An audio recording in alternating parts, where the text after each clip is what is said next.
ناظرین، آج میں آپ سے ایک ایسی عورت کا ذکر کرنے جا رہا ہوں جس نے اللہ رب العزت سے جھگڑا کر کے اللہ کا قانون اللہ سے بدلوا لیا۔ اور یہ کوئی فرضی سٹوری نہیں ہے، بلکہ اس کا ذکر اللہ رب العزت نے قرآن مجید میں پارہ 28 کے شروع میں اس کا ذکر کیا ہے۔ اور اللہ رب العزت نے اس صورت کا نام بھی مجادلہ رکھا ہے۔ مجادلہ کا معنی ہوتا ہے جھگڑا۔ اور اللہ رب العزت نے پہلی آیت میں یہی فرمایا کہ سمع اللہ قول التی تجادلک فی زوجہا، کہ اللہ نے سن لی اس عورت کی بات جو اے میرے محبوب پیغمبر صلی اللہ علیہ وسلم وہ اپنے خامند کے حوالہ سے آپ سے جھگڑا کر رہی تھی۔ تو بڑا دلچسپ واقعہ ہے۔ اور اس عورت نے اللہ کا کون سا قانون تبدیل کروا لیا اور کیسے کروایا، میں آج کی ویڈیو میں آگے چل کر اس کی تفصیل آپ کو بتا رہا ہوں۔ تو اس سے پہلے کہ میں آگے بڑھوں، میری آپ سے ریکویسٹ ہے کہ میرے اس چینل کو سبسکرائب ضرور کر لیں۔ انشاءاللہ میرے اس چینل سے آپ کو بہترین اصلاحی باتیں آپ کو سننے کو ملیں گی۔ تو آپ چلتے ہیں واقعے کی طرف۔ ایک عورت تھی اور وہ زمانہ نبی پاک صلی اللہ علیہ وسلم کا تھا۔ اس وقت یہ ایک قانون تھا کہ اگر کوئی خامد اپنی بیوی سے یہ کہہ دیتا کہ تو میری بہن کی طرح ہے یا تو میری ماں کی طرح ہے تو اس کی طلاق ہو جایا کرتی تھی۔ تو حضرت عوس نے اپنی بیوی جس کا نام خولا تھا اسے ایسے ہی کہہ دیا، چاہے مذاقاً کہہ دیا کہ تو میری ماں کی طرح ہے۔ تو اب اس قانون کے مطابق وہ طلاق ہو گئی تھی۔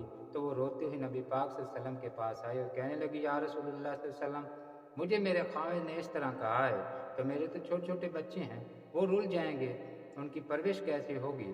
تو یہ تو طلاق ہوگی۔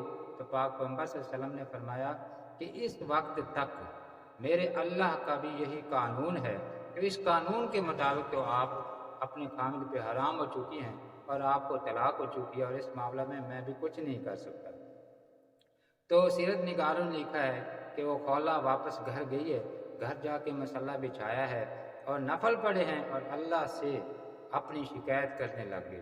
اور اس شکایت کا ذکر اللہ نے اپنی قرآن میں کیا ہے کہ تشتکی الی اللہ، وہ عورت مجھ سے شکایت کرنے لگی، اللہ سے وہ شکایت کرنے لگی کہ یا اللہ، تیرے محبوب پیغمبر کے پاس گئی ہوں اپنا معاملہ لے کے، لیکن اس نے میرے حق میں فیصلہ نہیں دیا۔